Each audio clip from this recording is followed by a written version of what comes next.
أيها الذين آمنوا صلوا عليه وسلموا تسليما اللهم صل على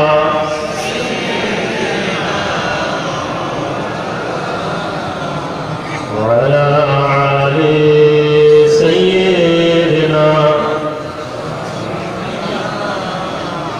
اللهم صل على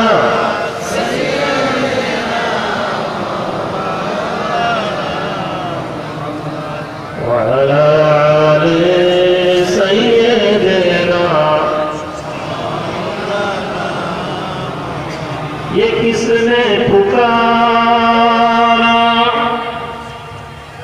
یہ کس نے پکارا محمد محمد بڑا لطف آیا سویرے سویرے خدا کی قسم ان کو موجود پایا جو سر کو جھکایا سویرے سویرے بلغ العلا بکمالہ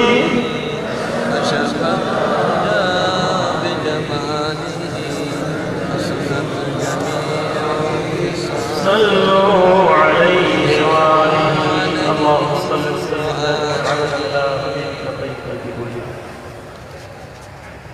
معزز مکرم سامعین حضرات اور خصوصی اس مدرسے کی محتمل جناب استاذ الاساتذہ جناب الحاج مولانا عبدالستار دیوی پوری مدرج العالیہ اور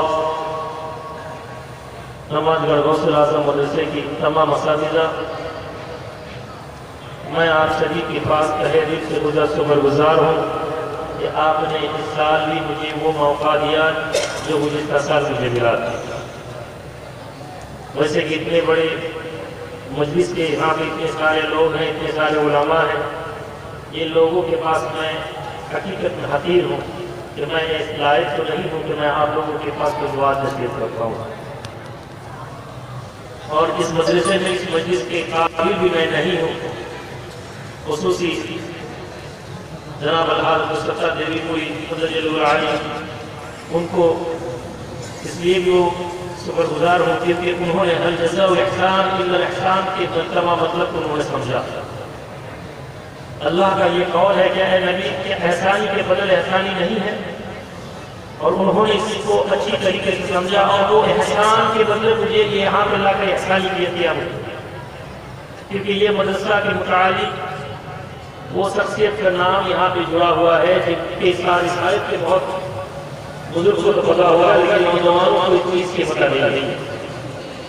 جناب مرحوم سید احمد اللہ دیوی پوری رحمۃ اللہ علیہ جو کہ نانزان ہوا کرتے تھے ہمارے،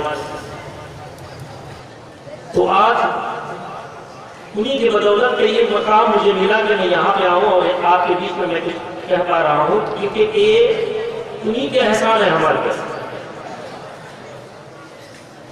طبیعت بھی ناساز ہے، وہ جس کا کل ڈھاکہ سے اترا وہاں سے نکل کے میں کل پہنچ گیا تھا رنگپور، پھر وہاں سے آ کر پھر یہاں، اور پھر رات میں نکلنا ہے صبح 10 بجے ڈھاکہ میں لوگوں کو وقت دیا ہوا، اس لیے بھی میں معذرت چاہوں گا کہ ناظم صاحب جو ہیں اور پرنسپل صاحب جو ہیں، مجھے چاہیے تھا کہ میں اور بھی لیٹ میں آؤں اور بھی رات میں اس مسجد میں آؤں تاکہ آخر میں وقت، لیکن میں وقت نہیں دے پا رہا ہوں، مجھے نکلنا ہے الحمدللہ میرے بعد، اور پھر وہ دیگر عالم جو ہے مولانا حضرت مولانا محمد شرف الامیر صاحب اللہ روح الامیر بصیرہ کے سلسلے کے ہر لوگ کا احسان ان پہ ہے، ان کے اولاد آئیں گے وہ بھی آپ کے بیچ تقریر کریں گے، تو وقت قلیل ہے، کچھ دیر یہ قرآن کو یہاں سے لے جائیں۔ یہ بنگلہ دیش کے سرزمین میں یہ غلط چیز ہے کہ ہم مسجد کے سامنے قرآن رکھ دیتے ہیں۔ الحمدللہ تفسیر القرآن جو ہوتا ہے وہاں پر قرآن ہے، یہ حلقہ جو ہے یہ اہل تصوف کا حلقہ ہے، कुरान को रखा जाए और बेअदबी हो जाए, ये भी तसव्वुफ वालों के लिए जायज नहीं है। समझ गए ना मेरे पास? अल्हम्दुलिल्लाह।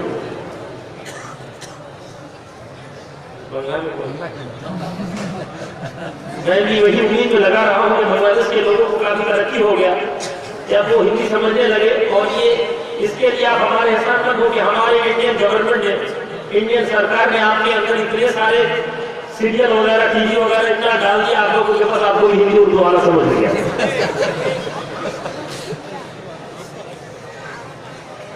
और इसके साथ फितना भी आपको समझ में आ गया। पहले के जमाने में बांग्लादेश के लोगों के अंदर तो वो ईमान जो तराजू थे कि ईमान, मुझे कभी ऐसा भी लगता था कि हमारे हिंदुस्तान के कुछ लोगों से बांग्लादेश के लोगों के ईमान आगे है, लेकिन आज वो नहीं लगता। बहरहाल बांग्लादेश आके आप लोगों को भी समझ तो रहे हैं, लेकिन आसान हो जाएगा। बांग्ला में बोलूँ जी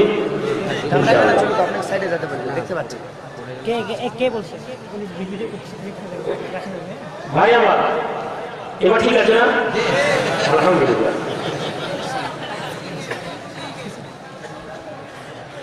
আজকের দিনের এই মাহফিলে আমার বাংলাকে কৃতজ্ঞতা স্বীকার করি, শুকরিয়া আদা করি যে আমার এই মজলিসের যিনি মজলিসের সদর, আপনাদের অনেকেরই উস্তাদ, আপনাদের অনেকেরই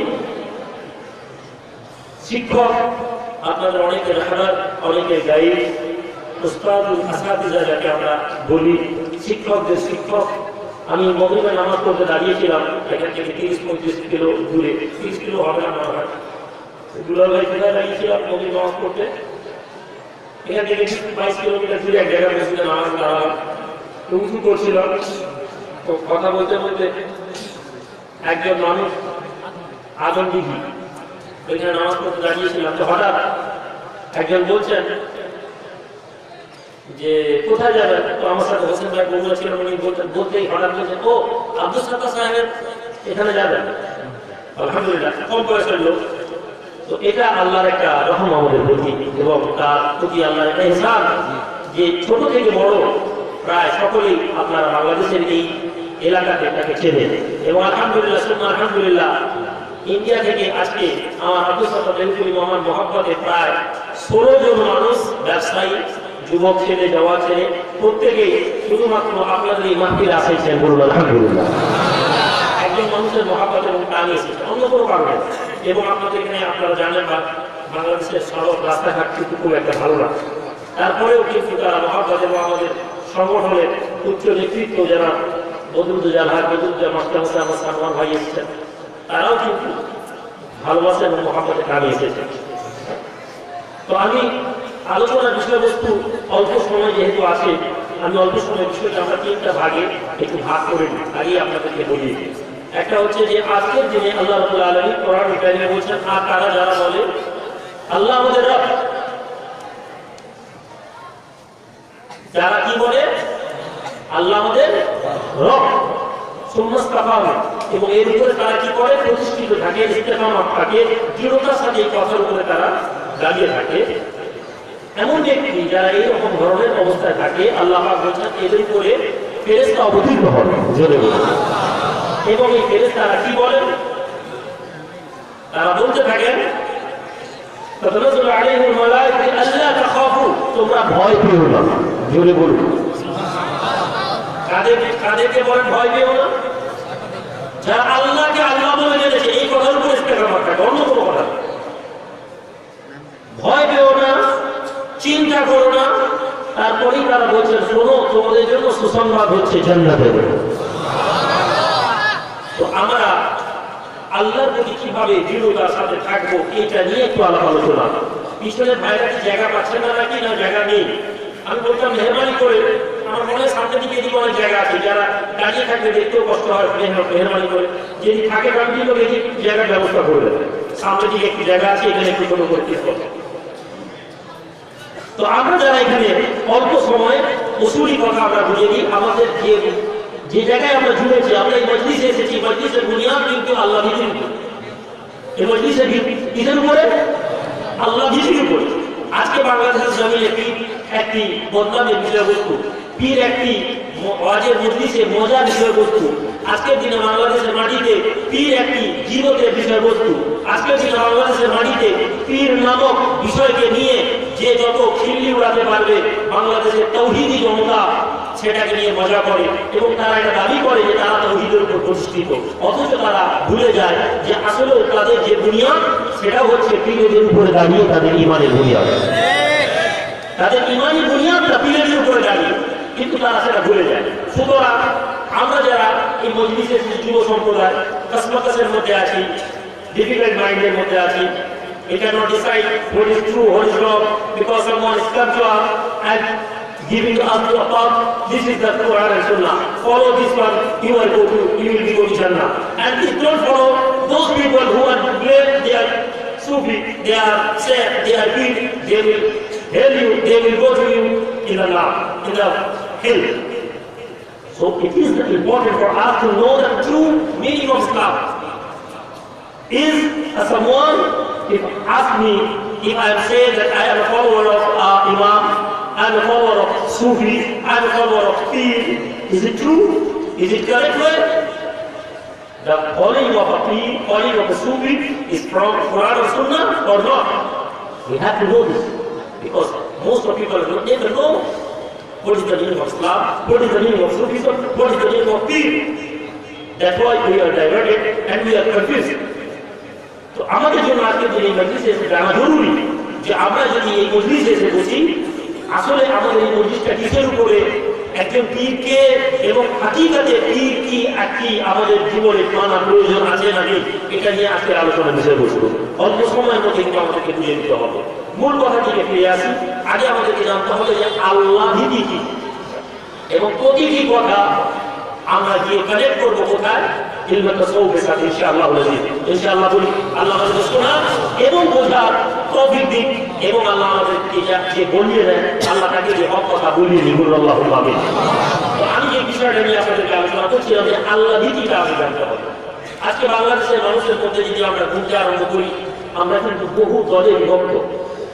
So many part of Islamic team, someone say we are the correct way. আমরা ডিমান্ড করি এক্স ওয়াই জেড, আমি কোন দলের নাম দিয়ে ইসলামী জামাতের নাম নিয়ে আমি নাম এই জন্য নিতে চাইছি না, যাতে আপনাদের এটা মনে না হয় যে আমি বিপদ করছি।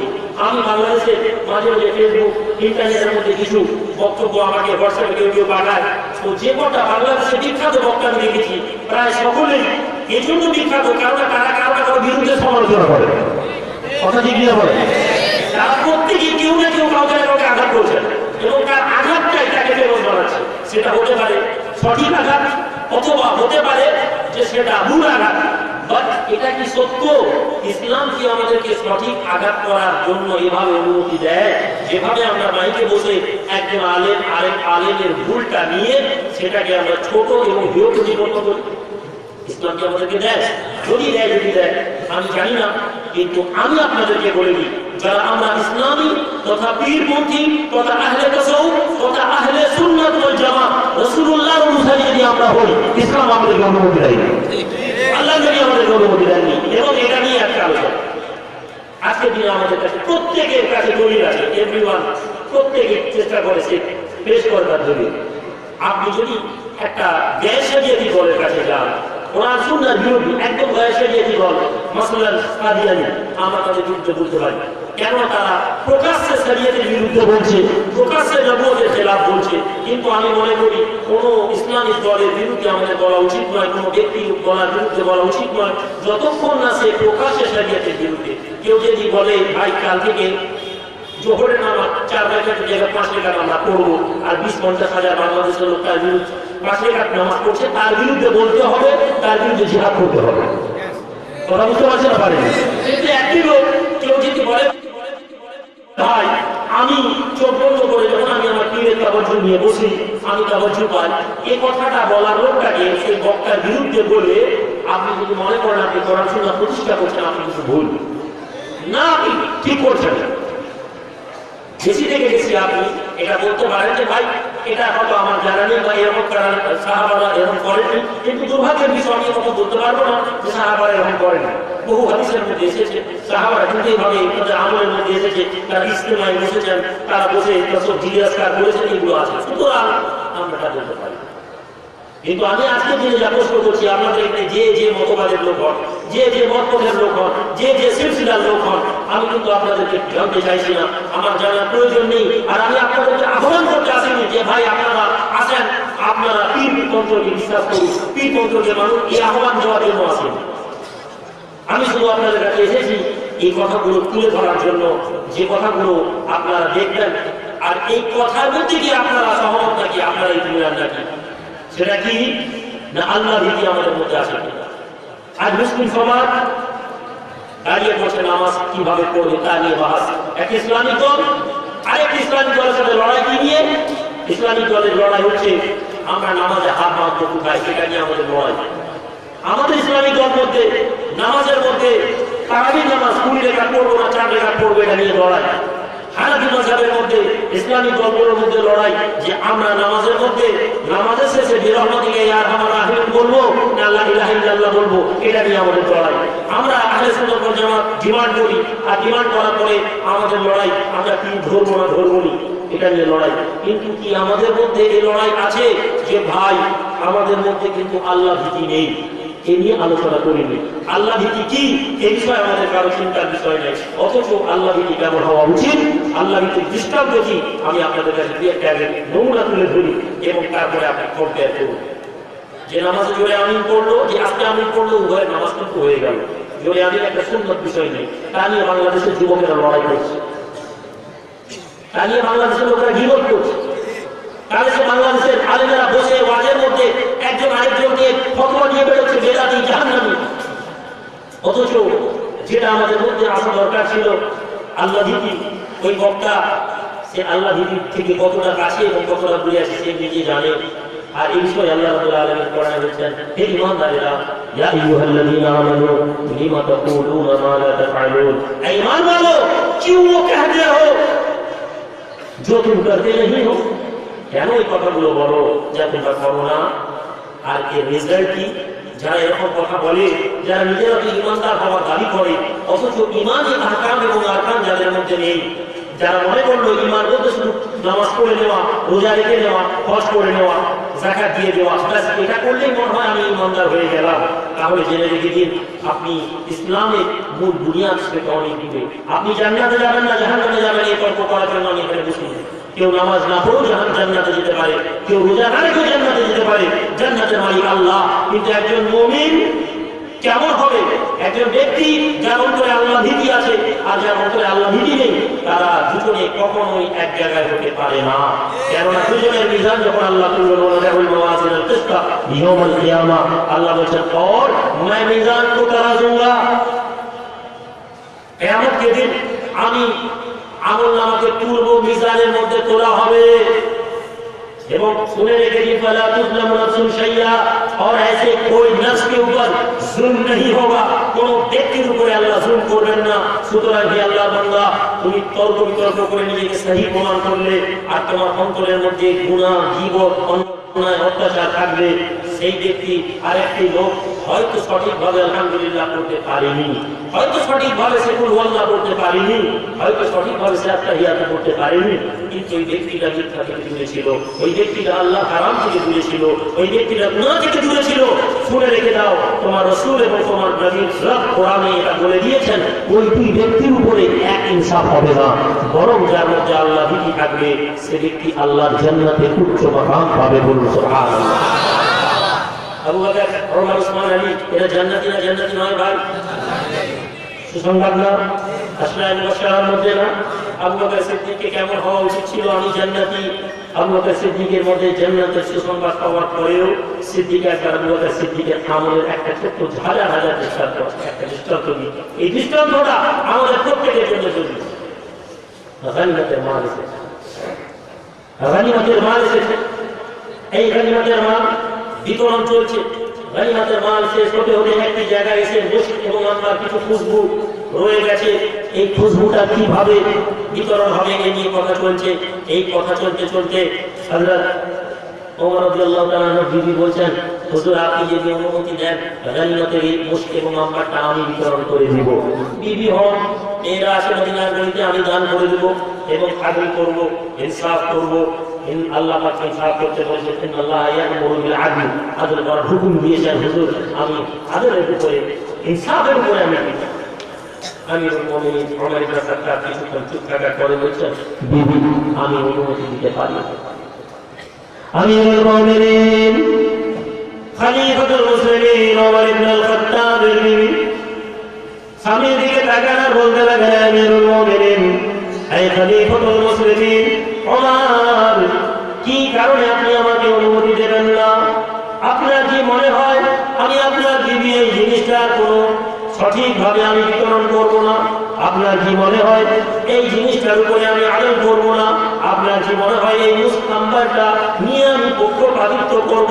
আমি একটু কাউকে কম দিব, কাউকে বেশি দিব? এই কারণে কি আপনার ভয় হয়? আমিরুল মুমিনিন খলিফাতুল মুসলিমিন ওমর ইবনে খাত্তাব বলেন, আমার বিবি না, আমি ওমর এই কথা ভাবি না যে তুমি ভয় তুমি একজনকে বেশি আর একজনকে কম দিবে, বরং আমি ওমর আল্লাহর ভয়ে কাজ করতে চাইছি। আমি ওমর আমার ভয় হয় তুমি ওই গনিমতের মুসকা, ওই আম্বারটা, খুশবুটা তুমি ধীরে ধীরে ধীরে ধীরে মানুষকে দেবে। প্রতিবারে তুমি হাত দিয়ে তুলে তুলে লাগাবে, তোমার হাতের আঙুলগুলো খুশবু হয়ে যাবে, আর ওই খুশবুটা না জানি তোমার শরীরে আবার লেগে যায়। কাল কিয়ামতের মাঠে আমি ওমর আল্লাহ দরবারে ধরা পড়ে যাব, ওমর তোমার বিবি গনিমতের মালের ইহানাত করেছে, এই কারণে আমি ওমর তোমাকে গনিমতের মাল দিতে পারি না। আল্লাহু আকবার বলুন। এটা ছিল ঈমানদারদের একটা ঈমানের দৃষ্টান্ত, ওমরের ঈমানের আল্লাহমুখী দৃষ্টান্ত। আজকের দিনে আপনি আমি আমরা যারা এই মজলিসে বসেছি, জলসা কমিটির উদাহরণ দিয়ে বুঝতে সুবিধা হবে। জলসা কমিটির লোক, যার কাছে কমিটির সেক্রেটারি, কমিটির ক্যাশিয়ার, কমিটির সভাপতি, কমিটির প্রধান, এই ব্যক্তির বাড়িতে 4 প্যাকেটের জায়গায় 5 প্যাকেট আমি সব সেক্রেটারি, আমি বলি ভাই 5 প্যাকেট আমার ঘরে আগে দিয়ে চলে মেহমান খাবে, তাই না? আমার মনে হয় না এটা অন্যায়, আমার মনে হয় না এটা ভুল।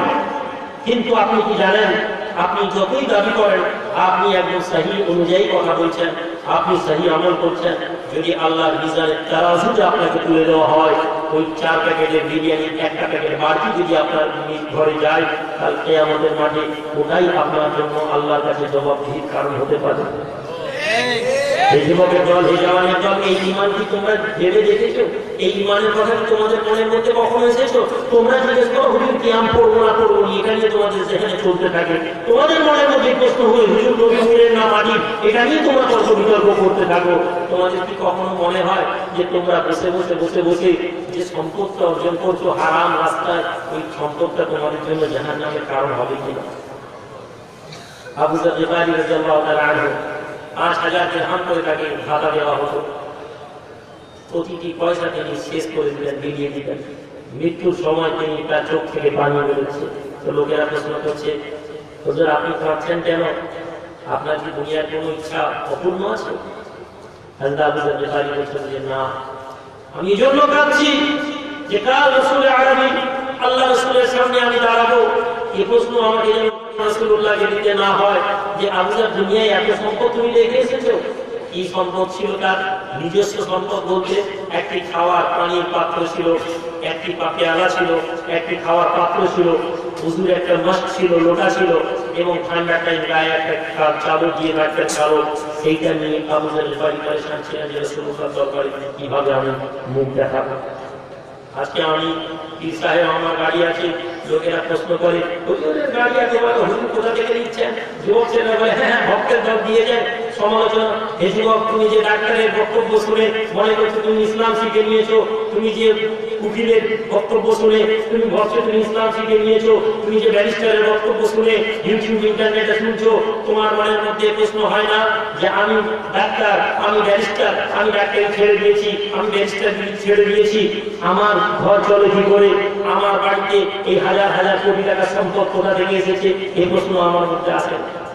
তুমি এই প্রশ্ন করো না। কি কারণে? কারণ তুমি প্রশ্ন করতে চাও না। আমি প্রশ্ন করি, ওই মৌলানা ওই হুজুরের এত বড় বাড়ি কোথায় পয়সা পায়? তুমি হুজুরের সম্পর্কে প্রশ্ন তুলো। তুমি যা ইন্টারনেটে বক্তব্য শুনছো, ওই লোকটার সম্পর্ক কত আছে জানো? তুমি ওই আলেমের বক্তার সম্পর্ক দেখেছো যে আলেম পীরের বিরুদ্ধে বলে? কেননা তোমরা এটা জানতে চাও না, তোমাদের মনের মধ্যে এটা জানার ইচ্ছা হয়। এ আল্লাহর বান্দা হিজবুকেরা জামানিরা, আজ আমরা ওই ইসলাম থেকে দূরে সরে গিয়েছি যে ইসলাম আমাদেরকে আল্লাহ রাসূল দিয়ে গিয়েছিলেন। আসলে আমরা সেই আল্লাহ ভীতিটা নিজেদের অন্তরে নিয়ে আসি। যে ব্যক্তি আল্লাহ ভীতি নিয়ে আসবে সে ব্যক্তি যেন নজর রাখে। এই মানটা তোমরা ভয় করো আল্লাহকে।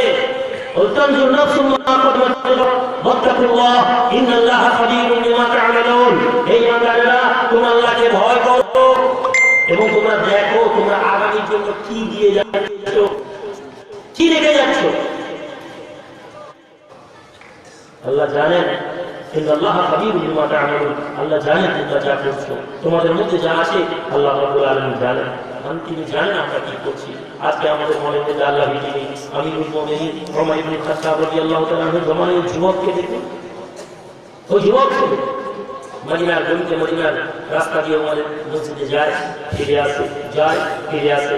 এমন সময় ওমর রাদিয়াল্লাহু তাআলা আনহু একদিন মাগরিবের নামাজ হচ্ছে, যাচ্ছে রাস্তা দিয়ে একটা ইহুদি মেয়ে ডাকছে, একটা ইহুদি মেয়ে ডাকছে, যুবক এখানে এসে।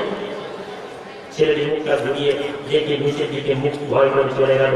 সে বলতে লাগলো, আল্লাহ জানেন আমি কি করব, আল্লাহ জানেন আমার প্রতি আমল নামা।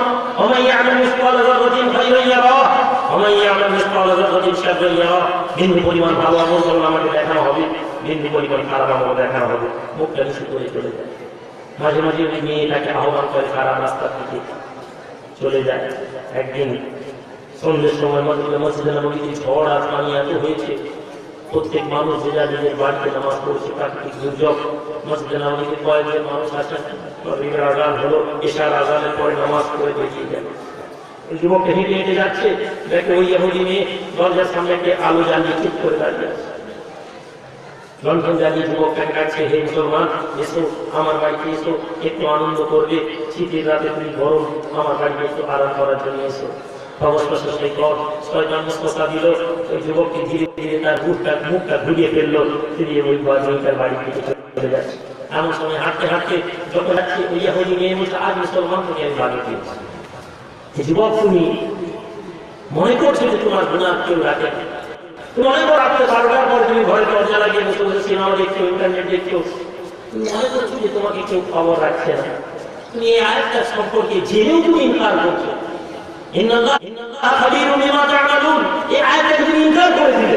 আল্লাহ বলছেন আল্লাহ জানেন, আল্লাহ আল্লাহ সব কিছু জানেন।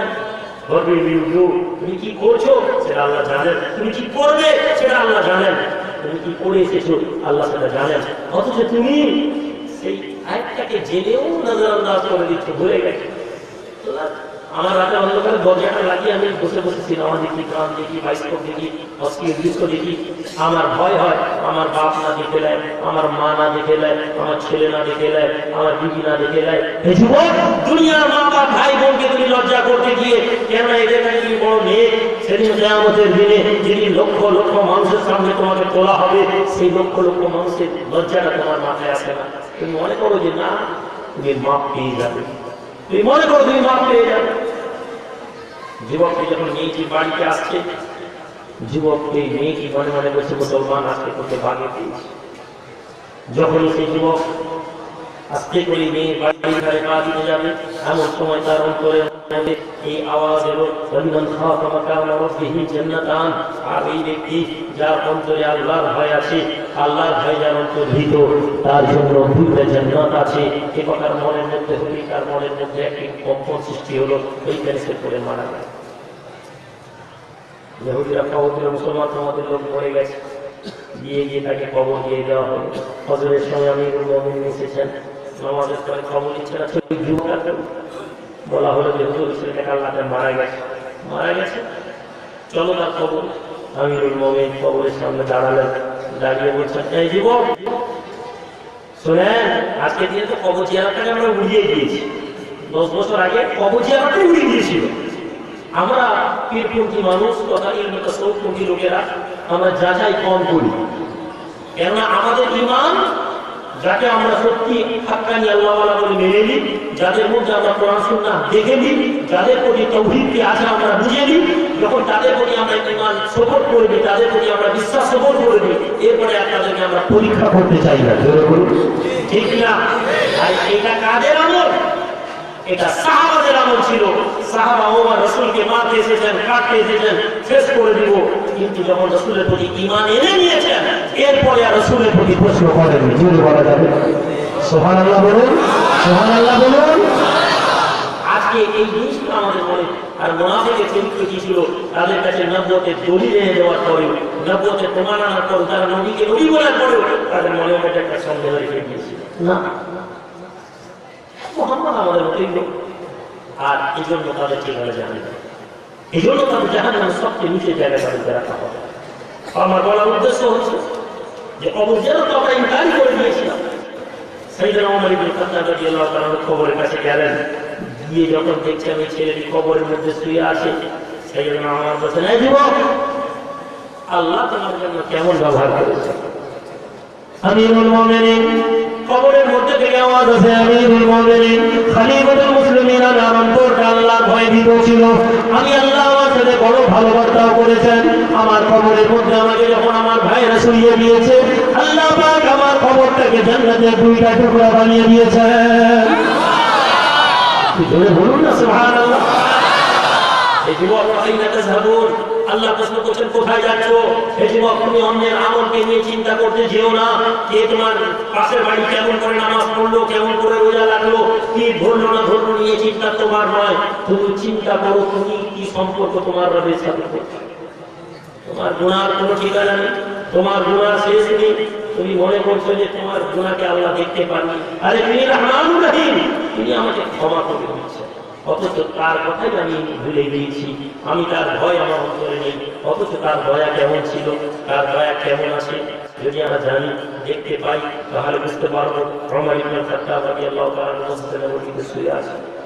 এদিকে মদিনায় একটা বুড়ো 3 দিন খায়, 3 দিন না খাওয়ার ফলে শরীর ক্লান্ত হয়ে গিয়েছে, জান্নাতুল বাকিতে গিয়ে পৌঁছে হাত তুলেছে। জীবনে কোনোদিন আল্লাহ চাই, বলা সুন্দর ছিল, গায়েব ছিল, গাইতে টাকা দিল, বৃদ্ধ হয়ে গেছে, হাত তুলেছে। আমার মালিক, আজ 3 দিন আমি খাইনি, 3 দিন আপনার এই মদিনার গলিতে আমি আছি, 3 দিন আমি অভুক্ত। আমার মাবুদ, যদি আপনি আমার খাওয়ার জন্য কোনো ইন্তজাম করে দেন। হে যুবক, তোমার রব বলেন, উদউনি আস্তাজিব লাকুম, হে আমার বান্দা, তুমি আমি আল্লাহর কাছে চাও। আজ বাংলাদেশের জওয়ান যুবক, আল্লাহকে মানতে হবে, আল্লাহকে মানতে হবে, এ কথা বলে বলে তোমরা যাও, কিন্তু তোমাদের মানা কিন্তু আল্লাহকে নেই। রুজির জন্য তোমরা সময় করো, এলাকার নেতা মন্ত্রী, এলাকার কোনো ব্যবসায়ী তোমার রুজির মালিক। ভাবনা ভাবি, ভাবনায় আছে না নেই? যতই বলেন এখানে আমরা শিরকের গুনাহ পাইনি। পীরের দরবারে যদি কোনো ছেলে বসে যায়, কোথায় যাচ্ছিস ভাই? পীরের দরবারে। ও জাহান্নামে যাচ্ছি, জাহান্নামে যাওয়ার রাস্তা করছিস। আমি সোজা পিতা, আমি মনে করি আল্লাহ আমার সব মালিক, কিন্তু কেমন মনে করি, আমি যখন ব্যবসা করতে যাই সেখানে বসকে বলি, স্যার আপনি যদি আমার এই প্রমোশনটা না করে দেন আমি বড় বিপদে পড়ে যাই। আমি ঢাকাতে আসি, আমার বউ বাচ্চাকে না কেটে পড়ে যাবে। এলাকার নেতা যাচ্ছে, স্যার এই কাজটা আমাকে দিতেই হবে, আর যদি কাজটা না দেন তাহলে আমার বউ বাচ্চা খেতে পারবে না। এ আল্লাহর বান্দা, হে যুবকের দল, তুমি তোমার রবের বিশ্বাসকে তুমি কমজোর করে দিয়েছো। তুমি কেবলমাত্র ইসলাম বলতে ওই নামাজ রোজার মধ্যেই তুমি ইসলামকে নিয়ে এসেছো, তুমি তোমার রবের অস্তিত্বকে ভুলে গিয়েছো। ওই বুড়ো হাত তুলে আল্লাহকে বলছে, আল্লাহ আপনি আমাকে খাওয়া দেন। কোনোদিন আপনার কাছে আমি হাত তুলিনি, আজকে অভুক্ত অবস্থায় হাত তুলেছি। মদিনার মধ্যে আল্লাহ তেমন করে হাম দিলেন, তোমার যাও, আমার এক বান্দা খাইনি, দোয়া চাইছে বাকিতে, ওমর ছুটছেন, এটাদের মধ্যে সে ওপরে পানির জন্য খুলে গেছে, পানি ধরে ধরে ছুটে ছুটে যাচ্ছেন। কে আসে? বাকিতে খাবারের কাছ থেকে একটা খাবারের মুখটা খাবার নিয়ে রুটি নিয়ে ছুট, যখন পৌঁছাচ্ছেন দেখে ওমর আসছে। বুড়া দেখেই বলে, আবার ওমর মারবে। ওমর মানেই তো মা। আজ আমরা ওমরের ইতিহাস বলি, বিশ্বাস করুন ওমর ইবনে খাত্তাবের মতো যদি ভারতবর্ষে, বাংলাদেশে, পাকিস্তানে সহ পৃথিবীর ওমারের মতন এক একটা নেতা যদি আমাদের সমাজে থাকতো, কোরআন সুন্নাহর বিরুদ্ধে কেউ যেত না, কোরআন এবং সুন্নাহ প্রতিষ্ঠিত থাকতো। আজকে আমরা কোরআন এবং সুন্নাহর বিরুদ্ধে গিয়েছি কেন? মুখে বলার জন্য এক, কাজে বলার জন্য এক। ওমরের কথা বলতে আমাদের ভালো লাগে, ওমরের মতো আমল করার মধ্যে আমরা কেউ নেই। শুনছে, দেখছে, বলছে ওমর আজকে আমাকে বেরোই, আমি অভুক্ত খাবার নিয়ে এসছেন। ওমর বলছেন সেই জন্য তো খাবার এনেছি। তুমি জানলে কি করে? ওমর বলছেন জিসকো কাহা ওহি রব ने मुझे बताया। এই যুবক, তুমি যে আল্লাহকে যাকে দিয়ে বলেছো উনি আমাকে জানিয়েছেন। এখন বিতর্ক করার জন্য আমরা তো বলতেই পারি ওমরের মতো হয়েছে না, নাউজুবিল্লাহ। এটাই হচ্ছে সবচেয়ে বড় শয়তানের রসমতা। মুসলমানদের অন্তর থেকে ঈমান তুলে নেয়। ঈমান তুলে নেওয়ার জন্য তোমাদের মনে এমন এমন প্রশ্ন ফেলবে, তোমারই নয়, তোমার বন্ধু আল্লাহ রাসূলের সেই হাদিস শুনুন, যে আখির জামানায় দাজ্জাল কাযযাবের দল বেরোবে। তারা কারা? খালি ভণ্ড পীরেদের দল? না বাবাজি, শুধু ভণ্ড পীরেদের দল নয়, এই ভণ্ড সাহি আকীদা কোরআন সুন্নাহর নামে দলগুলো, এদের মধ্যেও দাজ্জাল এবং কাযযাব বসে আছে। এরাও আমাদের ঈমানকে নষ্ট করে দেবে। কেননা যারা কোরআন এবং সুন্নাহর নামে শুধুমাত্র কিছু কোরআন এবং কিছু সুন্নাহ দিয়ে বসে আছে, তারা কখনো কোরআন সুন্নাহর অনুসারী হতে পারে না। নামাজে 4 রাকাত 2 রাকাত নামাজ আছে, এটা আমি কোরআন সুন্নাহ দিয়ে মানবো। আল্লাহর ওলিকে মানতে হবে, আল্লাহর ওলিরা জান্নাতে নিয়ে যাবেন, এই হাদিস যখন আছে মুক্তি দিয়ে দিয়েছে না। এটা তো হাদিস আছে, কোন হাদিস? সহিহ হাদিস নাকি? কেন? শয়তান তোমাদেরকে ধ্বংস করবে। পীরতন্ত্রের নামেও শয়তান যেমন ধ্বংস করবে, সহিহ আকীদার নাম দিয়েও শয়তান তোমাদেরকে ধ্বংস করবে। পীরদের মধ্যে যারা পীর যেমন নামাজি, রোজানি যেমন অপরাধী, এমনি কোরআন সুন্নাহকে যারা ঢাল বানিয়ে নিয়েছে, খারিজিরাও কোরআনকে ঢাল বানিয়ে নিয়েছে, রাফেজিরাও কোরআনকে ঢাল বানিয়ে নিয়েছিল। তারা কি সহি নাকি? তারা তো বলতো হুকুম আল্লাহ হবে। এ কথার মধ্যে কি ভুল আছে? আবু বকর, ওমর, ওসমান এদের বিরুদ্ধে, আলী পর্যন্তের বিরুদ্ধে লড়াই করেছে। কেন? বুঝতে হবে আপনাকে আমার কিছু। ওমর বলছেন, শোনো, আল্লাহ আমার অন্তরে খবর দিয়েছেন, আমি এই জন্য ছুটে এসেছি। খাবারের দিকে না তাকিয়ে বড় মুখ নিচু করে বসে হাত তুলে আল্লাহ রব্বুল আলামিন, আল্লাহ সারা জিন্দেগি আপনার নাম নিয়ে, আর আজকে যখন আপনার নাম নিয়েছি, আল্লাহ তখন আপনি আমাকে রুজি পাঠিয়েছেন, তাও শুধুমাত্র আপনার রুজির জন্য। আপনাকে স্মরণ করেছি পেটের ক্ষুধার জন্য। একথা বলতে বলতে ওই বৃদ্ধ কাঁদে আর আল্লাহর সিজদায় পড়ে যায় আর বলে, আল্লাহ আমি তওবা চাই, আপনি আমার তওবাকে কবুল করে নিন, আর আপনি আমাকে কবুল করে নিন। আমিরুল মুমিনিন ওমর ইবনে খাত্তাব সহ মদিনার কোটি কয়েক মানুষ দেখতে থাকে ওই বৃদ্ধ সিজদায় গিয়ে কাঁদতে কাঁদতে আল্লাহর দরবারে তার শেষ নিঃশ্বাস ত্যাগ করে নেয়। সারা জিন্দেগি গুনাহ করলো, মওত হয়ে গেল সিজদায়। এই যুবকের বল, তুমি অহংকার করো না তোমার আমল, বরং তুমি ভয় পাও তোমার দ্বারা কি ভুল হচ্ছে। তুমি জানো নি আল্লাহর নবীর সেই সাহাবাদের বিখ্যাত ঘটনাগুলো শুনুন। আমাদের যা গুনাহ হয়, আমাদের যা অপরাধ হয়, ফেরেশতা বলতে থাকে আল্লাহ ধ্বংস করে দিবেন। এত গুনাহ করে আল্লাহ, এত নাফরমানি করে আল্লাহ। মাটি আল্লাহর কাছে ফরিয়াদ করতে থাকে, আল্লাহ বলুন বনি আদমকে ধ্বংস করে দিন, জলজলা হয়ে যাক, একবার মাটি থেকে মাটি ভূকম্প তৈরি করি, সবকে গিয়ে ধসিয়ে দিই। দরিয়া আল্লাহর কাছে ফরিয়াদ করতে থাকে, আল্লাহ অনুমতি দেন, একবার অনুমতি দেন, এদেরকে নিয়ে পানির মধ্যে সবকে মুছে ঢুকিয়ে শেষ করে দেন। রবের আওয়াজ আছে, বান্দা কার, সমস্ত রাগ ঠান্ডা হয়ে যায়, পানি শান্ত হয়ে যায়, জমিন শান্ত হয়ে যায়, ফেরেশতা মাথা নিচু করে দেন, আয় আল্লাহ বান্দা আমার। তখন আপনার রব বলেন, আমার বান্দা গুনাহ করে, যদি আমার বান্দা আমার কাছে ক্ষমা চায়, আমি আল্লাহ তাকে ক্ষমা করে দেব। সেই ক্ষমার কথা আগে আপনাদেরকে বলে দিতে এসেছি বাবা। আল্লাহ ভয় জানতে হবে। আপনি পীর করছি কিনা জানার দরকার নেই, আপনি পীরের ভালোবাসা রেখেছেন কিনা জানার দরকার নেই। যতক্ষণ না আপনি আপনার অন্তরে আল্লাহ ভীতি আনছেন, আপনার পীরের ভালোবাসা কোনো কাজে আসবে না। আপনার অন্তরে আল্লাহ ভীতি আনতে হবে এবং আল্লাহর প্রতি আশা রাখতে হবে। আশা রাখতে হবে তিনি কেমন আমার রব ছিলেন, তিনি কেমন আমার রব আছেন, তিনি কেমন আমার রব থাকবেন। তিনি আমাকে এমন রব ছিলেন যখন আমি মায়ের পেটে ছিলাম, তিনি আমাকে দয়া করেছেন। তিনি কেমন রব আছেন যখন আমি দুনিয়া জমিনে চলছি, গুনাহ পর গুনাহ, গুনাহ পর গুনাহ, গুনাহ পর গুনাহ, কিন্তু তিনি আমার গুনাহগুলোকে ঢেকে রেখেছেন, ঢেকে রেখেছেন, ঢেকে রেখেছেন। তিনি কেমন আমার রব হবেন? কিয়ামতের দিনে রাসূলুল্লাহ বলছেন ঈমানদার ব্যক্তিদেরকে ডাকা হবে এবং আল্লাহ বলবেন রহমতের ছায়া দিয়ে ঢেকে দেবেন আর বলবেন এই গুনাহ করেছিল, এই গুনাহ করেছিল, এই গুনাহ করেছিল। বান্দা স্বীকার করবে আর লজ্জা হবে আর বলবে আজকে আমি ধ্বংস, আজকে আমার নিশ্চিত ধ্বংস। আল্লাহ রাসূল বলছেন এরপরে আল্লাহ আমার বলবেন হে বান্দা তুমি আমার প্রতি ঈমান এনেছিলে, আজকে দুনিয়াতে যেমন আমি তোমার গুনাহগুলো ঢেকে রেখেছি, আজ কিয়ামতের দিনে আমি তোমার গুনাহ ঢেকে তোমাকে জান্নাত দিয়ে দিলাম। আমার বন্ধু আমার ভাই, এটা শুধু তাদের জন্য, তাদের জন্য যারা ইস্তেকামাত আছে, গুনাহ করে ফেলেছে, আবার এসে বলে আল্লাহ মাফ করে দেন, আল্লাহ ভুল করে ফেলেছে, অপরাধ করে ফেলে বন্ধুদের সাথে রাতের বেলা এসে উঠে করে চায় নামাজে এসে বলবে ধর আপনি মাফ করে দেন। যদি আপনি ক্ষমা না করেন আল্লাহ কার দরবারে ক্ষমা চাইবেন? বন্ধুর সাথে চলে গিয়েছো, জিনা করে ফেলেছো, মদ খেয়ে ফেলেছো, মানুষ হত্যা করে ফেলেছো, ফিরে এসে আমার রবের কাছে বসে যাও আর মাফ চাও। তুমি কি জানো না তোমার মনের মধ্যে শয়তান তোমাকে ধোঁকা দিবে, বান্দা তুই মাফ চাইছিস, মাফ পাবি। আল্লাহ নবী বলেন বান্দা যখন গুনাহ করে অপরাধ করে, আর ওই বান্দা গুনাহ করে অপরাধের পরে আল্লাহ দরবারে ক্ষমা চায়, ফেরেশতা প্রশ্ন করেন হে রব্বুল আলামিন আল্লাহ এই বান্দাকে কি ক্ষমা করা হবে? আল্লাহ পাক বলেন বান্দা কি ক্ষমা চায়? হে রব্বুল আলামিন বান্দা ক্ষমা চায়, মাফ করে দাও। এরপরে আবার বান্দা গুনাহ করে, ফেরেশতা বলেন আল্লাহ বান্দা ক্ষমা চাইছে, ক্ষমা করা হবে, ক্ষমা চাইছে করে দাও।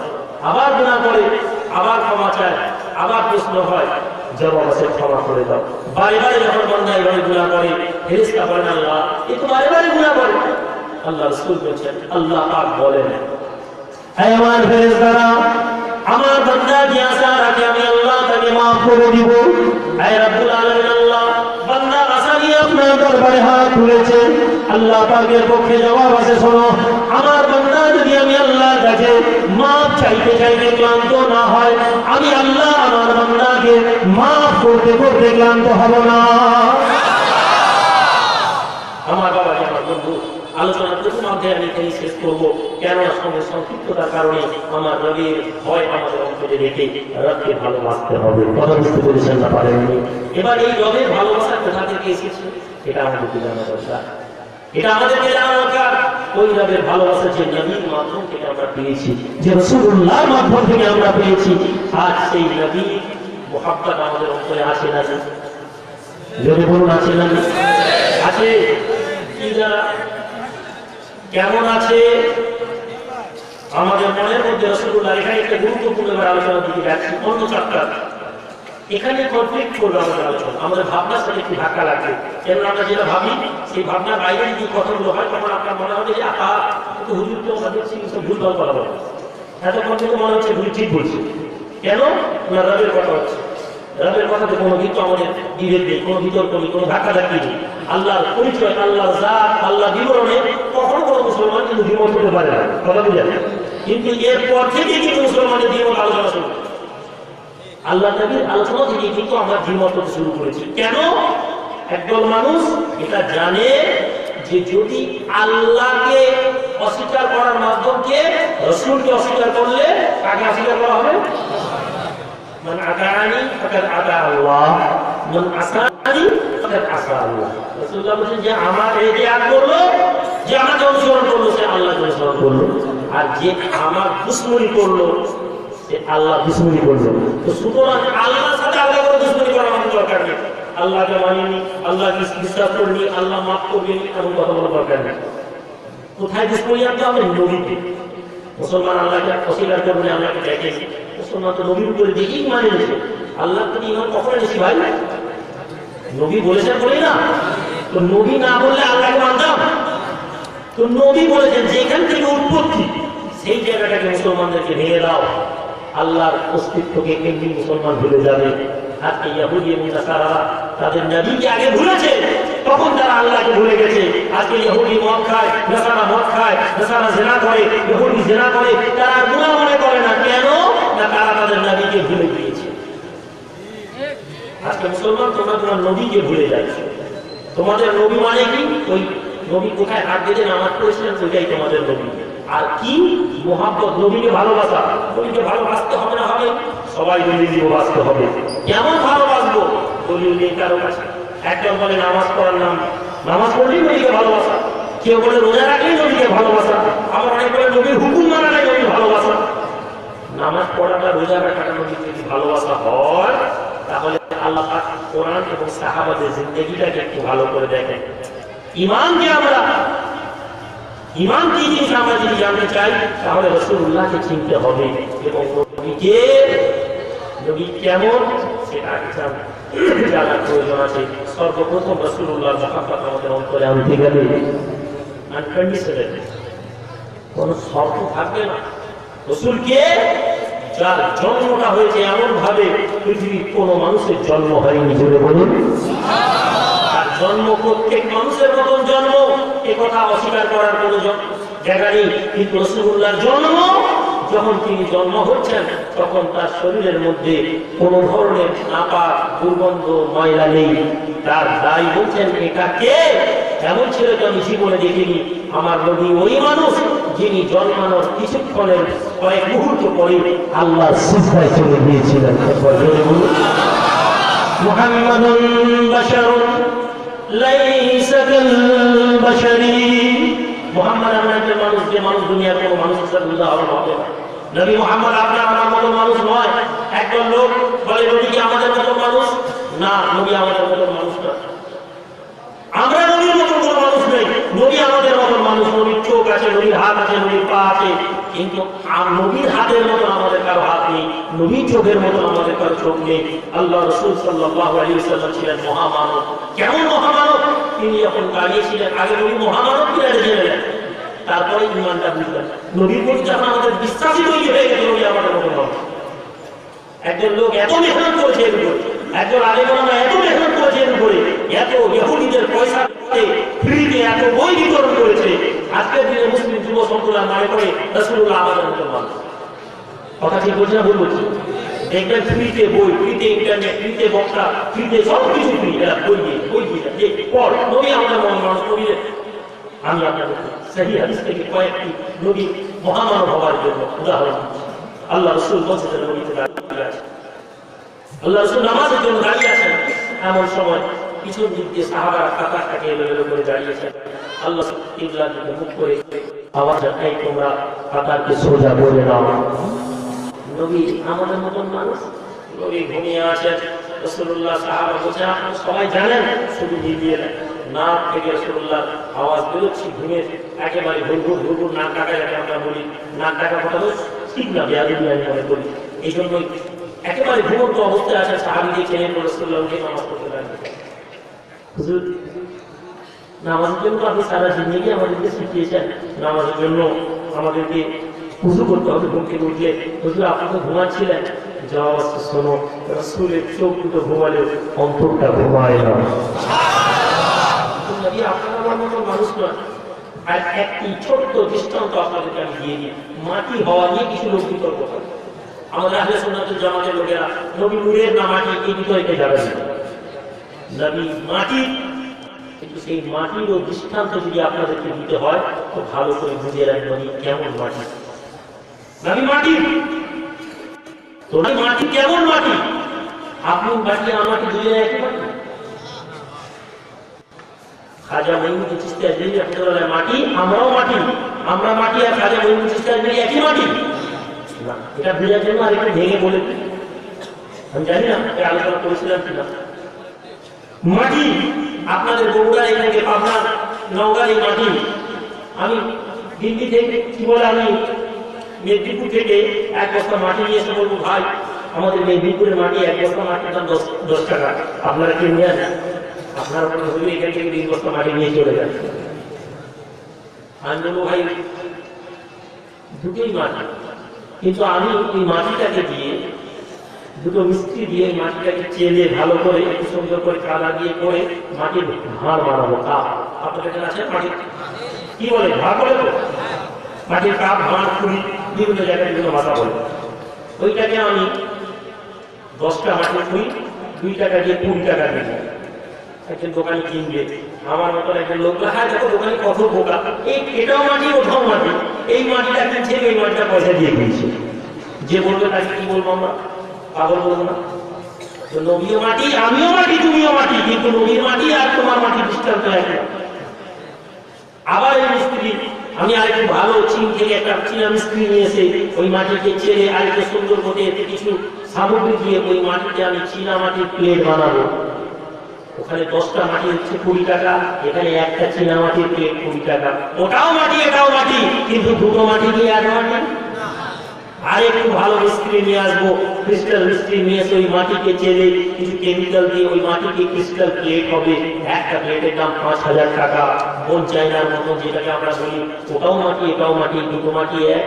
আরেকটু উন্নত মাটি দিয়ে ওই চশমাগুলো যেগুলো পড়েছেন ওই চশমার মধ্যেও মাটির কাজ আছে, ওইটা চশমার মাটি দিয়ে চোখে আলো বাড়ে। পাওয়ার দেওয়া চশমার মাটি যেটা চোখে লাগায় ওটার পাওয়ার বাড়ে, আর এমনি মাটি চোখে ফেলে দিলে চোখে ওদের ধুলা হয়ে যায়। হে মুসলমান, কাফের মুশরিকের মাটি রাসূলুল্লাহ মাটি, কাফের মুশরিকের মাটি হচ্ছে তারা জাহান্নামের খোরাক, আর আমার নবী এমন মাটি যে মাটিকে চোখে লাগাবে আল্লাহ চোখে আলো করে দিবেন। মাটি মাটি নিয়ে যদি তর্ক করতে যাও সেটা তোমাদের জন্য বেওকুফি হবে।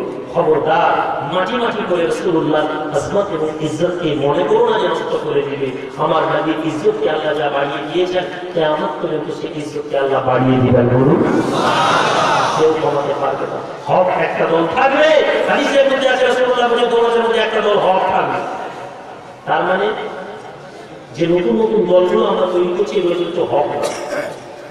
হক মানে একটা দল যেটা রাসূলুল্লাহ জামানা থেকে এখন পর্যন্ত আছে এবং কিয়ামতের মধ্যে আমাদের মধ্যেই থাকবে, যারা কোরআন সুন্নাহকে প্রতিষ্ঠিত করবে। আর কোরআন সুন্নাহর মধ্যে আল্লাহ রাসূলের শব্দ রাসূলকে আমাদের জানতে হবে, রাসূলুল্লাহর মুহাব্বত আমাদের মধ্যে জানতে হবে। কিন্তু নবীর মুহাব্বতটা কি বাবাজি? এক নবীর কথা শুনে মনে ভালোবাসা, এইটুকু বলে শেষ করলে হবে না। পীরমতি মানুষের রাসূলুল্লাহ বরকতের এবং ফজিলতের কথা শুনে যায়, কিন্তু আল্লাহর নবীর মুহাব্বতে মা তোমার তো জামাগুলো নষ্ট হয়ে গেছে, তুমি তো দিনে বেরোতে পারো না, আমি কি রাসূল এই কি বলে আমার চাচার বাড়ি যাবো, গিয়ে চাচার কাছে কিছু পয়সা চেয়ে তোমাকে একটা কাপড় এনে দেবো। তার মা বলতে লাগলো, বাবা তোর চাচা দেবে না। মা, আমি আমার চাচাকে একবার বলি, চাচাকে বলি। আচ্ছা যাও। গেল, গিয়ে রাসূলুল্লাহ তার চাচার কাছে গিয়ে বলে, চাচা আমার মায়ের কাপড় একটা দেন, আপনি যদি একটু অনুমতি দেন আমি একটা কাপড় একটু আমার মাকে কিছু পয়সা দিলে আমার মাকে দিব। ইহুদি বলতে লাগলো, দেখো ভাতিজা আমি দিতে পারবো না, আমি দিতে পারবো না। কেন না, তুমি জানো আমি ইহুদি, সুদের ব্যবসা করি, আমাদের এটা দেওয়া যাবে না। ছেলের মুখটা ফিরিয়ে মায়ের কাছে বললো, মা চাচা তো আমাকে দিল না। তার মা বলছে, বাবা আমাকে জানতাম তোমার চাচা দেবে না। ওই যুবক জামান তখন বলতে লাগে, আম্মা জানার একটা অনুমতি নিতে এসেছি। ওই মদিনার জমিনের ভিতরে, মদিনার গলির ভিতরে একজন মানুষ আছেন যার নাম মুহাম্মদ। মা আমার ওই মানুষ এমন মানুষ শুনি নাকি যদি কোনো মানুষ তার কাছে যায় ওই মানুষটি তাকে কখনো নিরাশ করেন না। একজন ইহুদি এটা জানতো তার রাসূল সেই মুহাম্মদ কাউকে নিরাশ করেন না। আর আমি গোলামে রসুল নাম রেখেছি, গোলাম রসুল মহব্বত করে নাম রেখেছে, গোলাম নবী নাম রেখেছে, মাইকে পাড়ার মধ্যে বলি রাসূলুল্লাহ সুন্নাতের উপর জীবন কায়েম করবো। জীবনে কোনোদিন কোনো লোক আমার কাছে আশা করেনি ওর বেটার কাছে গেলে মরে যাবো, তাও ভালো ওর কাছে কি 5 টাকা চাইবে, এমন লোক আছে না? দেখবেন নামাজ পড়বে কপাল কালো করে ফেলেছে, হাঁটু নামাজ পড়বে হাঁটু কালো করে ফেলেছে, ওই লোকটি জীবনে কেউ প্রত্যাশা করেনি। সেই লোকটা কেমন? আল্লাহ রাসূলের কাছে এসেছে একজন, বলছে ইয়া রাসূলুল্লাহ আমাদের এলাকায় একটা মেয়ে আছে, ফরজ নামাজের বাইরে প্রচুর নফল নামাজ পড়ে। এই আল্লাহর নবী নফল রোজা রাখে, ফরজ রোজা ছাড়া প্রচুর নফল রোজা রাখে, প্রচুর সাদকা করে, প্রচুর দান করে। কিন্তু ইয়া রাসূলুল্লাহ এটা জিভটা ভালো না, মুখটা ভালো না, বহু পড়া পড়া কথা বলে, বহু মানুষকে আঘাত দিয়ে কথা বলে। ইয়া রাসূলুল্লাহ এই হিসাব কি? আল্লাহ নবী বলেছেন মেয়েটা জাহান্নামে যাবে। সাহাবা বলতে লাগলেন, ইয়া রাসূলুল্লাহ আমাদের বাড়িতে আমাদের গ্রামে একটি মেয়ে আছে যে মাটা বড় ভালো, ফরজ নামাজ ছাড়া বেশি কোনো নফল নামাজ পড়তে তাকে দেখা যায়নি। নফল ইবাদত, নফল রোজা যে পড়ে না, নফল ইবাদত তার বেশি দেখতে পাওয়া যায় না, বেশি তার মধ্যে দান খায়রাত দেখতে পাওয়া যায় না। কিন্তু ইয়া রাসূলুল্লাহ ওই মেয়েটি বড় মিষ্টি ভাষী, খুব ভালো কথা বলে।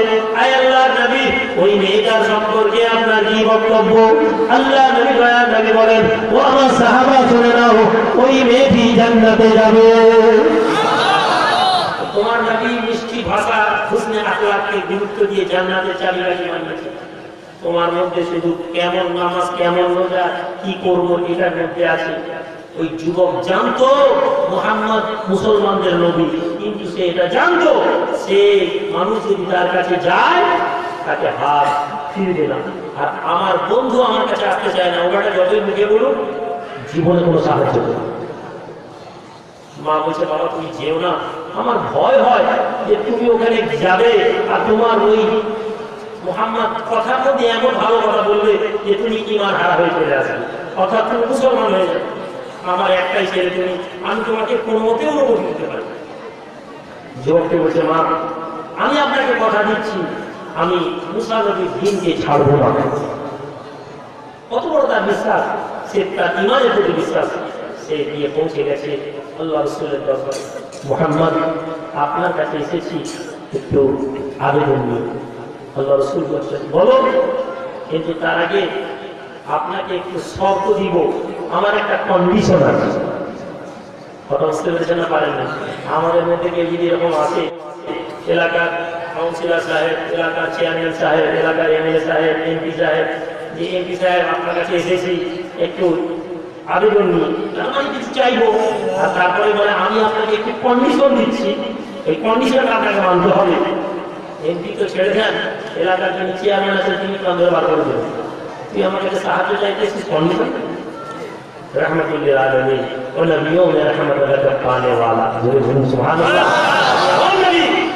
সমস্ত মানুষের কথা তুমি শুনতেন। বলো যুবক, আমি তোমাকে কন্ডিশন শুনতে রাখি। ওই যুবক বলতে লাগে, হে নবী মুহাম্মদ, আমি আপনার দরবারে আমার মায়ের জন্য একটু ভিক্ষা চাইতে এসেছি। আমার মা বড় অভাগী মা, আমার মায়ের শরীরের মধ্যে কাপড় নেই। হে মুহাম্মদ, যদি আপনি আমাকে কিছু পয়সা দেন, ওই পয়সার বদলে আমি আমার মায়ের একখানা কাপড় কিনবো আর আমার মাকে আমি ওই কাপড়টা দেব। কিন্তু মুহাম্মদ, এই কথার পরিপ্রেক্ষিতে আপনি আমাকে দ্বীনের দাওয়াত দেবেন না, ইসলামের দাওয়াত দেবেন না। আল্লাহ নবী চুপ করে শুনলেন, শুনে বলছেন ঠিক আছে। সাহাবাকে বললেন যে যাও তোমরা কয়েকজন গিয়ে কিছু পয়সা তুলে দিয়ে দাও। ছেলেকে দিয়ে খুশি খুশি যাচ্ছে। আল্লাহ রাসূল বলছেন, শোনো, এরপরও যদি কখনো দরকার হয় তুমি আসবে। জোরে বলবে। আমাদের দেশের পরিচয় আমরা কোরআনকে দলিল বানাই আমরা কাউকে ছোট করার জন্য। নবীর জন্য কি হুকুম ছিল? আল্লাহ নবীকে কি দায়িত্ব দিয়ে পাঠিয়েছেন? ইয়া আইয়ুহান নাবিয়্যু ইন্না আরসালনাকা শাহিদান ওয়া মুবাশশিরান ওয়া নাযীরা ওয়া দা'iয়ান ইলাল্লাহি বিইজনিহি ওয়া সিরাজাম মুনীরা। আমার আল্লাহ নবীকে পাঠিয়েছেন, হে নবী আমি আপনাকে দুনিয়ার জমিনে পাঠিয়েছি কিসের জন্য? শাহিদান, সাক্ষ্যদাতা হিসাবে। দুনিয়ার মানুষকে আপনি গিয়ে সাক্ষ্য দেবেন, দুনিয়ার মানুষকে আপনি বলবেন এক আল্লাহর ইবাদত করবে।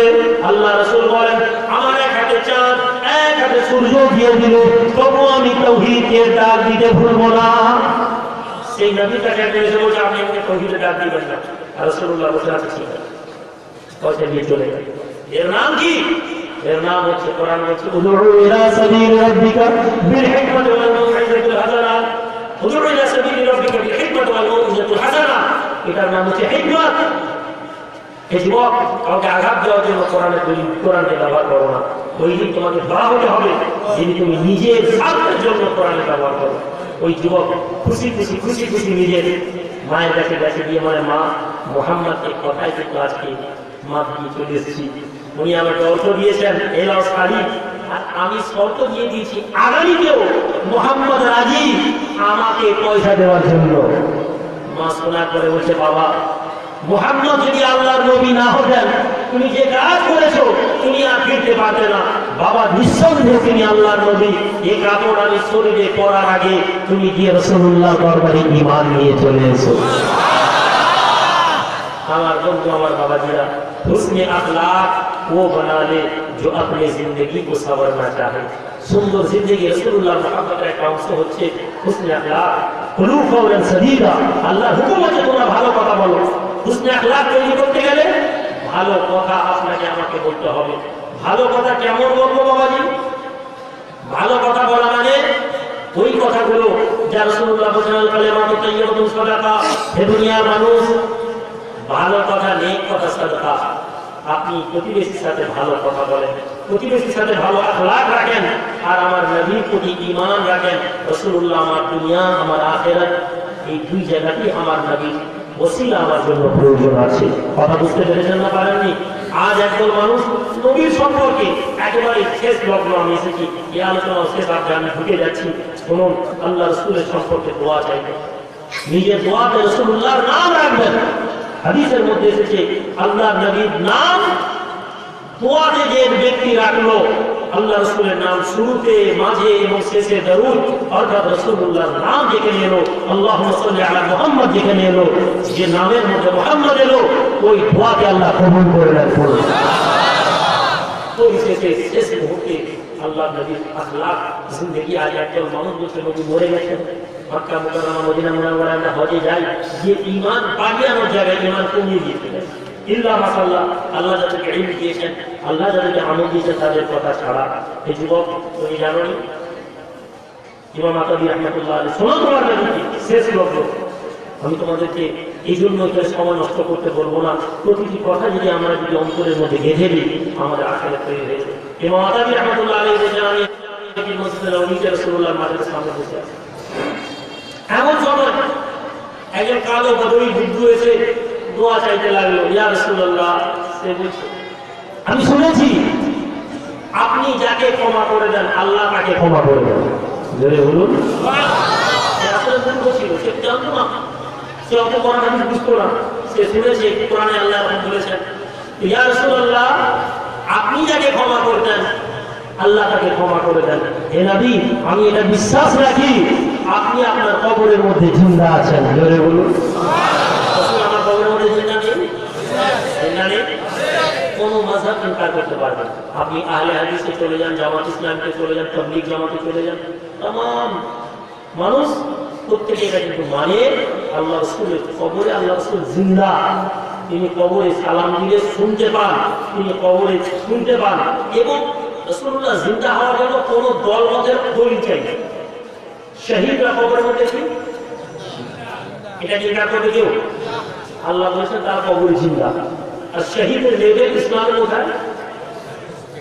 প্রথমে কি নবী, তারপর সিদ্দিকী, তারপর শুহাদা। নবীর লেভেল কত নম্বরে? সিদ্দিকের লেভেল। শহীদের লেভেল কত নম্বরে?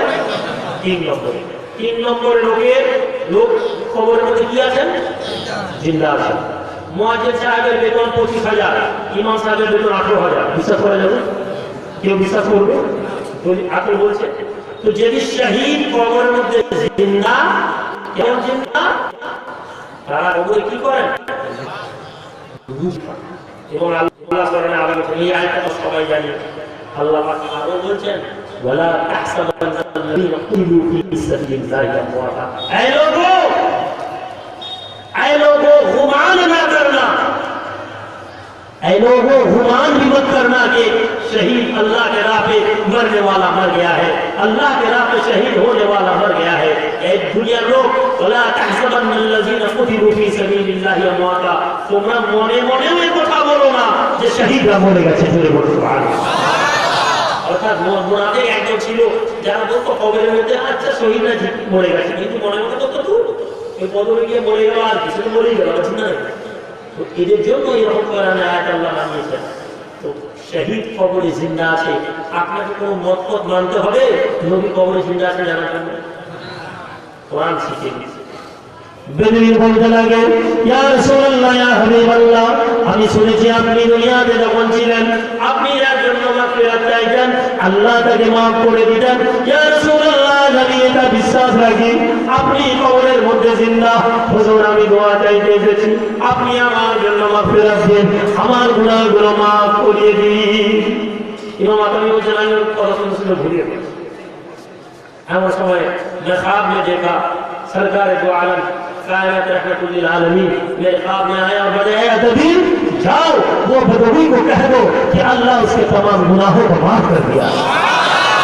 जाओ नबी ये जानिए दाও আল্লাহ ওই বেদুইনের সমস্ত গুনাহকে মাফ করে দিয়েছেন। এই যুবক তোমার ঈমান যদি রাসূলুল্লাহকে দিয়ে ঈমান থেকে মরে গেছে চলে গেছে যাও তো তোমার ওই ঈমান নিয়ে তুমি মরবে, ওই ঈমান দিয়ে তোমার হাসর নাসর হবে। আর হে বাংলাদেশের নওজওয়ান নওগাঁর মানুষেরা তোমরা যদি বিশ্বাস রাখো আমার রাসূলুল্লাহ কবরে জিন্দা আছেন তো জেনে নাও আমার রাসূল কবরে জিন্দা আছেন। কিয়ামতের মাঠে এই আকীদা তোমাকে জান্নাতের মধ্যে নিয়ে যাবে। যেমন হাকাম বিন মারওয়ান এসে পৌঁছে গেল মদিনায়, এসে ঘুরছে দেখছে একজন লোক রাসূলুল্লাহ কবর ধরে জড়িয়েছে। হাদিস পড়ো তোমরা রাসূলুল্লাহ হাদিস পড়ো, ওই হাদিস পড়ো যে হাদিসগুলো তোমাদের নিজেদের প্রয়োজনে আছে। ওই হাদিস তোমরা দেখতে চাও না, ওই হাদিসের কিতাবের নাম শোনোনি যেগুলো তোমাদের প্রয়োজন নেই। আর যদি থাকো তোমরা মুখ ফিরিয়ে, একজন মানুষ আছে যারা মুখ ফিরিয়ে নেয় রাসূলুল্লাহ হাদিসকে, যারা মানতে চায় না। শোনেন হাকাম বিন মারওয়ান এসে তার কিছুদিন বুঝতে পারেনি সাহাবী রাসূল ছিলেন। হাত দিয়ে বলছে তুমি কি করছো? রাসূলুল্লাহ কবর দিয়ে ঝুলিয়ে শুয়ে আছে। ঘুরেতে দেখে সাহাবী হাত ছেড়ে দিলেন। তিনি বলছেন আমি জানি আমি কি করছি, আমি আমার রাসূলকে আমার বুকের মধ্যে লাগিয়ে রেখেছি। সেই নবীর সাহাবাদের আদর, সাহাবাদের জিন্দেগি, সাহাবাদের আলো আমল ইনকার করে দিলেন আপনারা। আপনারা বলছেন রাসূলুল্লাহ মরে গেছেন, মদিনা মুনাওয়ারায় আমি বসে আছি। আর আমি 35 বছর ধরে বসে আছি। শোনেন আমি আমার আমল জিন্দেগি এই জন্য বুজুর্গদের জিন্দেগি আমাদের অনুসরণ করার জন্য তোমরা যেটা জানোই তোমরা জিজ্ঞেস করো আহলে জিকিরকে। আজকে দিন আহলে জিকির মানে ওই নয় যে বাংলাদেশি কোরআন পড়তে পারলো, বরং ওই লোক যারা সুফিয়া কেরামকে রাসূলুল্লাহ রুহানি ফয়েজকে বুকে ধারণ করে করে নিয়ে আসতেন। একজন লোক যারা আল্লাহ রাসূলের রুহানিয়াতকে জামানা পর জামানা বুকের মধ্যে 1400 বছর ধারণ করেছেন। বলুন সুবহানাল্লাহ। আমি মদিনা মুনাওয়ারায় আলবানী লোকের কাছে গিয়ে বসলাম, কথা বললাম। আমি প্রতি বছর চাই বসে একদম যেই করে আজকে 7-8 বছর আগের কথা। তো আমি কথা বলতে বলতে ওনার সাথে আলোচনা করলাম। তো আমি বললাম যে আমাদের দেশে এখন মাহৌল পাল্টাচ্ছে, একজন মানুষ আলেমরা বলছে রাসূলুল্লাহ কি তিনি আবার কি করবেন। তিনি বলছেন তিনি কারো কথা শুনুন, আমার আল্লাহ জানেন। বাবাজি আমার মামা দিদি এসেছেন ইন্ডিয়াতে, আপনাদের এখন কিছু ছেলে ইউটিউবে আমার বক্তব্য শুনেছে। আমার প্রয়োজন নেই, আমি এক ঢাকা থেকে 300-400 কিলোমিটার দূরে এখানে এসে ওয়াজ করার জন্য আসিনি। এই মাদ্রাসায় এসেছি এহসানি যেমন আছে, এই মাদ্রাসায় রুহানি ফয়েজ আহমদুল্লাহ হুজুরুল্লাহ তাদের রুহানি ফয়েজের জন্য ছুটে আসা। সেই মাদ্রাসায় আমি আপনাদেরকে বলছি আমার আল্লাহ জানেন। মদিনা মসজিদে নববীতে বসে তিনি বলছেন আমি 35 বছর এখানে বসে আছি। তোমাকে জানিয়ে দিই তুমি হিন্দুস্তানের কোন কলকাতার কোন শহরে বসে থাকবে, সেখান থেকে তুমি রাসূলুল্লাহ যদি দরুদ এবং মুহাব্বতের ভালোবাসা দরুদ পাঠাবে, মদিনা মুনাওয়ারা থেকে রাসূলুল্লাহ তোমার দিকে তাওয়াজ্জুহ দিয়ে দিবেন। 35 বছর একজন লোক আল্লাহর নবীর ঘরে বসে আছে। আর যাই হোক তাকে মিথ্যাবাদী বলে তো বিশ্বাস আমার ইমান করে, যে মনে করতে পারে সে মনে করতে পারে। অতএব বাবাজি সেই রাসূলের প্রতি মুহাব্বতের ভালোবাসা আমাদেরকে আনতে হবে এবং আমাদেরকে এটা বুঝতে হবে নবীর মুহাব্বত শুধু মুখে বললে হয় না, এটা আমলের দ্বারা এসে যায়। রাসূলুল্লাহ মুহাব্বত নবী এমন মুহাব্বত করতে হবে যে মুহাব্বত আপনাকে আমাকে শ্রেষ্ঠ নবীর গোলাম বানিয়ে দিবে। আখলাকে যখন মুহাব্বত আনবেন আমলের মধ্যে, মুখে রাসূলুল্লাহর আমলের মধ্যে, অন্তরের মধ্যে দরুদের মধ্যে আল্লাহ রাসূলের প্রতি দরুদ করুন, দরুদের নাজালা পেশ করুন। পরিশেষে বাবাজি শেষ 15-20 মিনিট আমি আপনাদের কাছে আলোচনা করব। সেই আলোচনার বিষয়টা হচ্ছে শানে আউলিয়া। আল্লাহ তাআলার এই ভালোবাসার ফিলিংসটা আমরা কিন্তু কেতাব পড়ে পাই না। কথা ঠিক না বলি? আপনাদের কষ্ট হচ্ছে নাকি ভাই? আমি আলোচনা কি শেষ করবো না? আর 15 মিনিট একটু নিয়ে একটু আলোচনা করি। আলহামদুলিল্লাহ আমার মা আপনাদেরকে বলি, আমি কিন্তু আবার বলছি আমি তো চাইবো না, কিন্তু এই মজলিসে আসা আমি আপনাদের কাছে বলি এমন না মনে হয় খুব যোগ্য সম্পন্ন লোক বলে আসবো, তবে আমি মনের ইচ্ছা রাখবো আল্লাহ যদি আমাকে তৌফিক দেয় আমি যতদিন থাকবো, আমার মামা যতদিন আল্লাহ হায়াত দারাজ করবেন, আমি মামার কাছে দোয়া নেওয়ার জন্য এই মজলিসে আসতে চাই। প্রিন্সিপাল সাহেবের কাছেও একটু অনুরোধ করে যাই। জি আমার দেবপুরি মামার আরো আমার ছেলে আছেন তাদেরকেও বলি আমি কিন্তু এখানে জলসার জন্য আসি। আমার এই মাদ্রাসার সাথে আমার সম্পর্ক জড়ে আছে। এই বসে বসে বলছিলাম যে এইখানে একটা টিনের চাল ছিল, শোনেন বসে আছেন আপনাদের কাছে বলছে মামা বলছেন, দেবপুরি মামা বলছেন যে আমি আমার প্রিয় আহমদুল্লাহ হুজুরকে নিয়ে এলাম, আমি মনে মনে ভাবছি আল্লাহ রে আমার স্ত্রীকে একটু ভালো ঘরে রাখতে পারবো না, একটু টিনের একটু ছোট্ট ঘর। তিনি বলেছিলেন বাবা মুসত্তার একটা সময় আসবে এখানে বিল্ডিং আর বিল্ডিং ছেয়ে যাবে, তবে আমি আহমদুল্লাহ তখন থাকবো না। সেটাই আমাদের মতন আজকের দিনে যদি লোক এরকম যদি আল্লাহ মানুষ আমাদেরকে এরকম কিছু বলেন, আমরা বলবো হুজুর স্নান করা যাওয়ার জন্য বলছি। আর তিনি বলেছিলেন আমি তখনই জানতাম আল্লাহ পাকে এই মাদ্রাসাটাকে কবুল করে দিয়েছে। আজকে 30 বছর পরে কিন্তু আমরা সেটা উপলব্ধি করতে পারি। আমার বলার উদ্দেশ্য আপনাদেরকে এই আউলিয়া আল্লাহ থেকে আমাদের নিসবত চলে যাচ্ছে। একথা সত্য, একথা সত্য, একথা সত্য। বাংলাদেশের জমিনে এত ভণ্ড লোক, এদেরকে ভণ্ড পীর এই শব্দটা আমার কাইকে বললে হয়ে যাবে। বলে ভণ্ডকে আপনি কি বলবেন? ভণ্ড তো ভণ্ডই, এখন ভণ্ড পীর কখনো ভণ্ড হয় না। আর যে ভণ্ড সে আবার পীর হবে না। কথার মধ্যে দম আছে, কথার মধ্যে যুক্তি আছে। এই ভণ্ডপীরটা আসলে একটা দল ইচ্ছা করে আমাদের মাথার মধ্যে ঢুকিয়েছে। ভণ্ডপীর করতে করতে পীর তন্ত্রটাকে এখন ভণ্ড বলে। কথা বুঝেন? আমি আবার বলছি, আউলিয়া আল্লাহদের সোহবতটা থেকে আমরা দূরে চলে গেছি। আল্লাহ রাসূল দোয়া চাইছে, হে আল্লাহ, আল্লাহুম্মা হাব্বাল লানা শামা, হে আল্লাহ আমাদের শহর শামের জন্য আপনি রহম করুন। ওয়া ইয়ামানের, আমাদের শহর ইয়ামানের জন্য আপনি রহম করুন। এমন সময় একটা লোক দাঁড়িয়ে বলছে, ইয়া রাসূলুল্লাহ বালাদানা নাজাদ, আমাদের শহর নাজাদের জন্য একটু দোয়া চান। আমার জিজ্ঞেস করেন, কারণ আমি চাই না আপনারা বেরিয়ে যাওয়ার টাইম এমন ওয়াজ শুনে যাবেন, শুনে গিয়ে সব ওয়াজের কোনো মাথা পাবেননি, কথা বলতে যাবে সামনের লোক 2-4টা এমন গভীর প্রশ্ন করে দিয়ে প্রশ্ন দিতে পারবেন। বলে এটা পীর পর্যায়ে কিছু জানেন, ঘুমিয়ে অন্নমস্ক হয়ে আমার ওয়াজ শুনবে। অন্নমস্ক ওয়াজ শোনা বড় কঠিন। বসে অন্নমস্ক ওয়াজ শুনছে, ঘুমাচ্ছে। বক্তা ওয়াজ করছেন, রাত 2টার সময় ওয়াজ চলছে, এমন ওয়াজ সারাদিন কেটে এসেছে। ওয়াজ বক্তা বলছে, শোনো তাহাজ্জুদের নামাজ পড়ো। বক্তা তাহাজ্জুদের গুরুত্ব বর্ণনা করছে। ফরজ নামাজ নেই, যে তাহাজ্জুদের নামাজে বক্তা করছে। আর সেমনই শ্রোতাও পেয়েছে, তাহাজ্জুদ শুনছে, আর মাঝে শুনছে তায়াম্মুম শুনছে। এই দুইটা শব্দ তার কানের মধ্যে বুঝিয়ে পার বেঁধেছে। ঘরে গিয়ে পরের দিন বিবিকে বলছে, হুজুর যে আওয়াজ করছে, এইবার তো তাহাজ্জুদের নামাজ পড়ো। বিবি কয়, তুমি ফরজ নামাজ পড়বে, তুমি তাহাজ্জুদের নামাজ কি করবা? বলে আসলে আপনাদের মতন করে একটু বলার চেষ্টা করছি, হচ্ছে নাকি না হয়নি? আলহামদুলিল্লাহ। জানি আমি হুজুরের ওয়াজ শুনেছি, পরের ঘরে নিয়ে এমনি মার্কায় সারাদিন মার্কায় বলে আবার নামাজ পড়ালে মার্কার দরকার কি রেখে করবো। কাজ করে এসে সারাদিন কাজ করে সন্ধ্যাবেলা খেয়েই বলছে, আমি তাহাজ্জুদের নামাজ পড়বো। তো বিবিরা যতই যায় জুলুম করে না, বিবি হয়। এটা তো বদনসিব আমরা, হতভাগা আমরা, যাদের ঘরে আল্লাহ একটা বিবি দিয়েছে, তারপরেও আমরা বিবির উপর সন্তুষ্ট না হয়ে আমরা অন্য মেয়ের সাথে গল্প করার মজা পাই। এটা একটা বদনসিব, এটা একটা দুনিয়াতে ফাসিক এবং ফাজরের একটি আলামত, এবং এটা দুনিয়ার মধ্যে জালিল হওয়ার একটা আলামত। খুব সাবধান বলছে, নামাজ পড়ছে, রোজা রাখছে, অনেক আমল, কিন্তু অশ্লীলতার মধ্যে ডুবে আছে, ফাহেসাতের মধ্যে ডুবে আছে, পরের বউয়ের সাথে গল্প করে। কি মজা পাই আমরা জানি? এখান থেকে বাঁচুন। তো বিবি হয়, বলছে দেখো তাহাজ্জুদের নামাজ শেষে মধ্যে কাজে পড়ে, তুমি ঘুমাও, আমি তোমাকে তুলে দিই। আচ্ছা ঠিক আছে বলে সে ঘুমিয়ে পড়ে। সারাদিন পরিষ্কার তার আগে একটা সারা জলসা করেছে। তো বিবিও কাজ করে গেছে, রাত্রি 10টা করে ঘুমিয়ে পড়েছে। সারাদিন ঘরের মেয়েরাও কাজ করে। হঠাৎ আল্লাহ বলে ঘুম ভেঙে গেছে, অন্ধকার ঘর, এই তো যাও কি তাহাজ্জুদের নামাজ পড়ো? বলে হ্যাঁ ঠিক আছে। বলে উঠেছে, ঘর অন্ধকার, আলো নেই, কিছু নেই। তো বলে পানি টানি তো নেই। বলে হুজুর বলেছিল পানি না থাকে টায়াম্মুম, সে টায়াম্মুমের জন্য হাত মারছে। আর হাতটা মারছে কোথায়? ঘরের মধ্যে একটা ধান সিদ্ধ করা হাঁড়ি থাকে, প্রতিদিন রাতে বিড়াল উঠে দেয়। তো বেটি আমার কি করেছে, এটাকে নিয়ে গিয়ে জানলা ধারে সুন্দর করে রেখেছে। বলে বিড়াল খান বাইরে উঠে দেয়। আল্লাহ বলে হাত মারবে, তোমার এখানে হাত মারছে। আর ভালো করে একদম আমরা মুসলমান লোক ইবাদত করবো, সহি ইবাদত হোক আর বড় ইবাদত হোক, পাশের লোককে জানাতে হবে।